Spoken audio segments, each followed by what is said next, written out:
Welcome to How Preschool Teachers Do It. This is Alison Kentos. I am an early childhood educator. And this is Cindy Tarabush. I am an early childhood consultant. This podcast is for parents and early childhood professionals. Let our experience and research-based knowledge become your guide. Hey, preschool peeps, welcome back. Hi, peeps. And we especially want to welcome people from a couple of locations, one around the world, the other within the United States. That's and Alison, right. You have them this time. Go ahead. That's me. We are shouting out Morocco. So hello, everyone in Morocco. And Van Buren, Arkansas. Hello. Yeah. We're so glad that you're listening. And please tell other people who you know, where you are, to come and listen as well.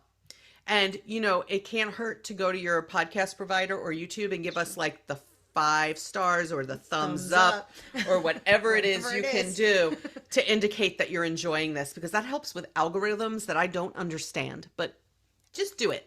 I don't need to understand it. Yeah. I'm on a need to know when it comes to algorithms. I don't need to know that. I am, however, definitely not on a need to know when it comes to what we're going to be talking about today. Yeah. And to start this topic, I'm going to actually read, and those of you who are on YouTube are going to see me looking over to the side. I'm looking at another screen. I'm going to read something to you. And this is a management story that I came across. Yeah.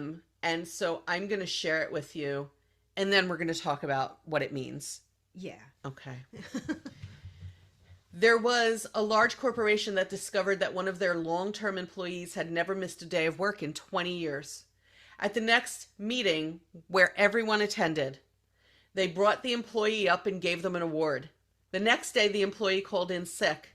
When asked why, the employee said that it was to ensure they would not be called up in front of everyone again. Not everyone wants to be seen, and children are no exception. When I saw that, I stopped in my tracks. Yeah.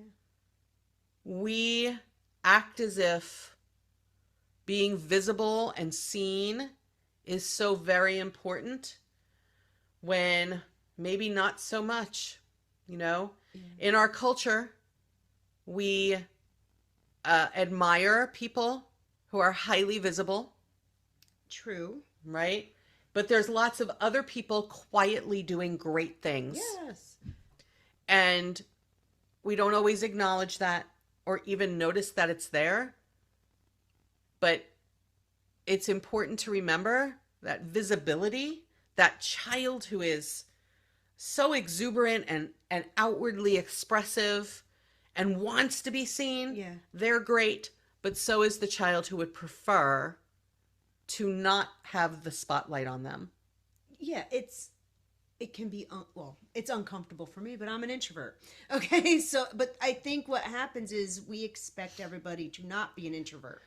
And children are introverts too, right? So like, I don't even know if it directly relates to introvert, extrovert. So? I don't think so. I don't. And it doesn't say that in the research. So there's a journal article that in which authors of the journal article are challenging an assumption that visibility is beneficial in early childhood education. Yeah. Because in early childhood education, there is this underlying bias that visibility, that children who come out of their shell have great value and that it's very beneficial to them. But actually, children can be just fine in the shell. And that shell can be many different things at different times. It isn't necessarily overall introvert, extrovert. Now that you say that, I'm thinking of certain children who were kind of in their shell, like that I've had, but that's just who they are. But they were still accomplishing wonderful, great things, but not really seen. Like they kind of liked being like under the radar. You know, they would always pick the quiet things to do, the things where there was nobody else in that center or that area. And like, but then once they were there, were doing like marvelous, wonderful things, but they just scooted under the radar a little bit. And that's just who they are. They're still like that. That's just who they are. Right? There's a journal article that reimagines the game of hide and seek. Okay. And it questions whether the act of hiding can actually be a sanctuary for people rather than just a precursor to being found. Do you have to be found is the question. That's true. Do you have to be found? I've known children, when you play hide and seek as the example. Yeah. I've known children who just love their hiding place and being alone there. Yeah. Now, in an early childhood program, they're always visible to us. Right. They have to be within our sight and sound in order for us to be legally doing our jobs and being in ratio. They still will sometimes, like if you're on the playground, they'll play something like hide and seek, even though the adults can see them. We still know where they are. Yeah. The adults can see them, but their classmates are looking for them. Right. And I love this idea of let's reimagine that hide and seek, and that the hiding doesn't have to be less valuable than being found. I love that. I like that. Yeah, I love that. I'm glad I said it correctly. Yeah. I love that. That there's something to self-entertainment and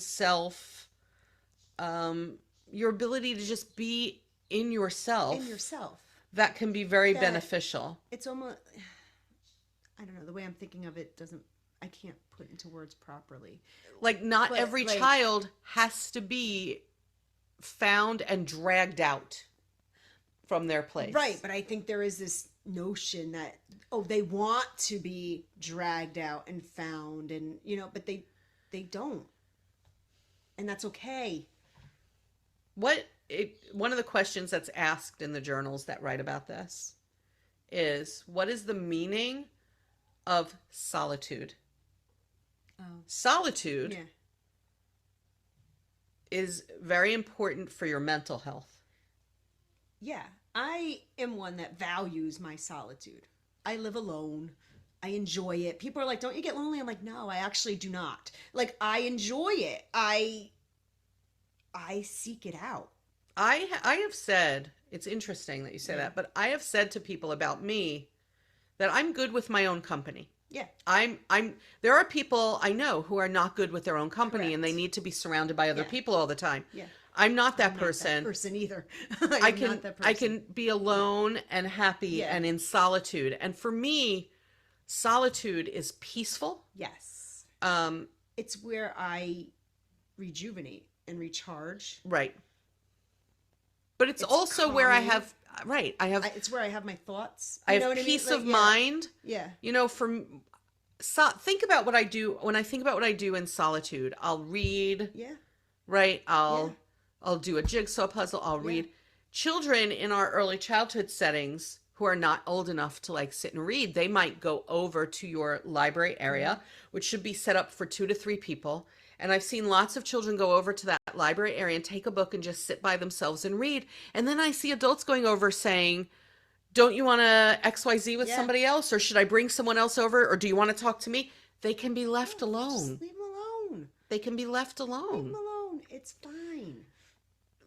It's not everything is a game of hide and seek where the children don't have to always be, I don't know how else to describe it. I also feel like, okay, so as a person who hides on a regular basis, okay, so I do this at school.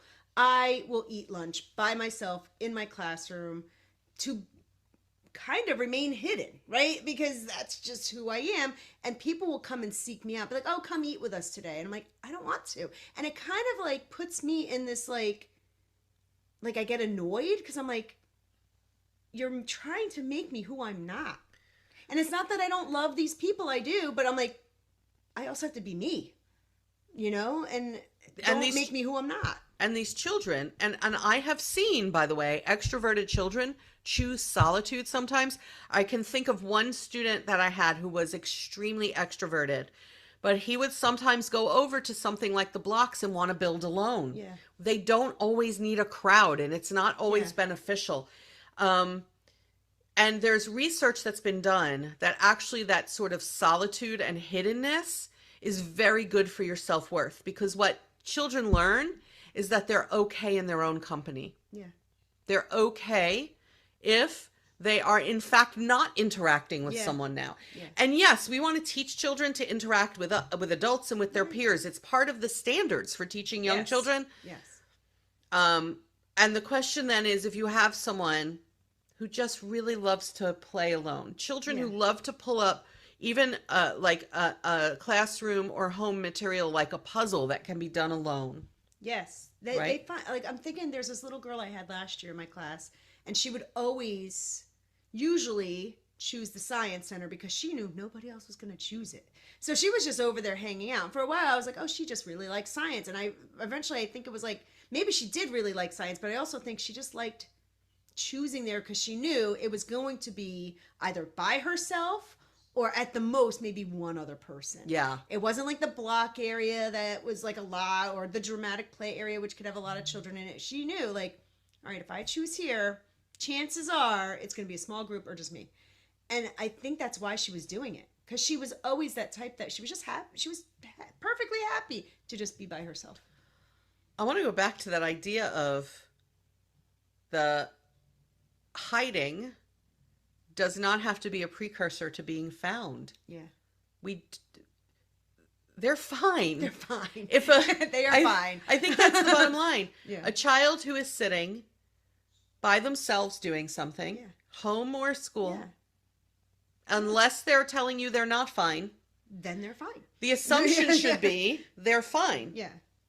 And I don't think that we need to wring our hands about that. But so many times adults do. So many people do. Adults are so uncomfortable with children in solitude. Yes. I think human beings have an issue with other human beings, whether they're children or adults, being in solitude. I don't think that they understand how people could be happy that way. And I only say that because I'm very happy being by myself, and people all the time are like, you must be lonely. And I'm like, I am not. Like, so, but there are other times when you interact with other people. You know, I'm fine interacting with other people, but I do enjoy my solitude. So, like, let the kids be the same way. I'm going to harken back to our last episode, which was about teaching children that they have the power to set limits. Yeah. And I think it sort of relates to what we're saying now too. We do want children to learn to interact with their peers, their classmates, other children in the neighborhood, other children in wherever they're going. We want that interaction. We also want to teach them how to appropriately interact with the adults in their lives. It's true. And it's okay to have a limit. And it's okay to think to yourself, I just want to play alone now. Yeah. And we as the adults are not going to consistently try and force you out of that. Yeah. I hope that this is giving you all some food for thought. I just keep thinking about that one line, that hiddenness doesn't have to be a precursor to being found. It can just be. It can just be that during today's free play time, this ordinarily very extroverted student who does not have a fever and did eat their meal, so has an appetite and is otherwise behaving typically, has decided today to go over and just do something by themselves. Right. We don't need to set off alarms. Right. And we don't need to once again grab the thermometer. Right. We can just let this child be. And see how it plays out. And I do remember there were times when the particularly more outwardly expressive children would suddenly want to play alone, and we would all be like, are they sick? Or they must be sick. That kid's got to be or sick. They must be tired. Maybe they didn't sleep well last night. You know? Right. Yeah. Can we please just let them be? And that's another thing, you know, we would go over and say, did you sleep yesterday? Did you eat breakfast? Can we please stop interviewing the children? Can we stop badgering them about why they want to be alone? Because when we do that, we're teaching them that being in your own company and being alone is not good. Good enough. Yeah. It is not. We're teaching them by going over and quizzing them. Yeah. And making it so that they are not alone, because now we're quizzing them and they're no longer alone. We are making it so that they believe that being fine with their own company is something that's not acceptable. Right. Why are we doing that? Why? But by all means, if the child has a fever, send them home. Correct. if that is indeed the reason. But like, if it's not, just let them be. Let them do their thing. Yeah. They're fine. Yeah. And if you're thinking, I wonder if something is wrong with this child, this isn't their typical behavior, right. I would pause and give it a little while and not run right to the phone to the family and say something's up. Right. I need to see more than one symptom of a child not being their typical selves. Right. And I wouldn't even jump to that right away. Maybe they just want a half hour to themselves. And then by recess or whatever, playtime outside, they're fine. Right. You know what I mean? Like they're back to like playing with others and they just needed a half hour to themselves and that's fine. Right. Or they decided, I want to do puzzles today. Nobody else did. And I don't care that nobody else did. I still want to choose puzzles. You know, it could be something as simple as that. It has nothing to do with that. They're like, this is what I'm choosing to do. And good for them that they don't care what everybody else is doing. Amen. That they can still choose the puzzles or the books or whatever center and not care that nobody else is in it because that's what they want to learn today. I didn't realize it was going to happen, but there's a common thread between last episode and this one that has to do with personal power. Yeah. And allowing children to learn about and have personal power. Yeah. And part of that personal power is, all right, you chose to play by yourself. We're going to keep an eye on you to make sure you're okay, but I'm not going to interrupt. Yeah. And I'm not going to go over and force you to do anything. And I'm not going to make you interact with. I'm just going to let you be. Yep. Yeah. Do you? Because that's it. Because being hidden doesn't have to come before being found. Right. They don't always have to be pulled out. Right. Yeah. All right. It's not a problem that needs to be solved. Right. Not everything is a problem. I'll tell you what. I'll tell you what I think needs to be solved. I feel like I'm sitting in a different height than you. That's why I keep moving on the YouTube. I feel tall, and I never. It's our chairs. Feel tall. It's our chairs. Remember how like I said after the last one, I said I felt like I was feeling like, really far away from you. Maybe I need to go back here. Wait. I don't know. But we're gonna work on. No, that's much worse. If you're not seeing this because you're listening on a podcast provider, should. It's so funny. Go to YouTube and see if you can see what on earth we're doing. I think this is. I don't know. I'm just gonna sit up like this. All right, we'll practice it for the next episode. We'll try. So you'll come back and see if we worked out this sitting thing, and please come back because we're going to talk about something important related to what you're teaching. Here's a spoiler alert. We're probably not going to have it worked out. Spoiler. Yeah, we're not working it out. We'll try though. All right, preschool peeps, go think about it. Yeah. And, let the children sometimes just be alone and enjoy that. Yeah. And build the self-esteem that tells them, I'm good alone. Yeah. All right, folks. Next time. All right. Bye.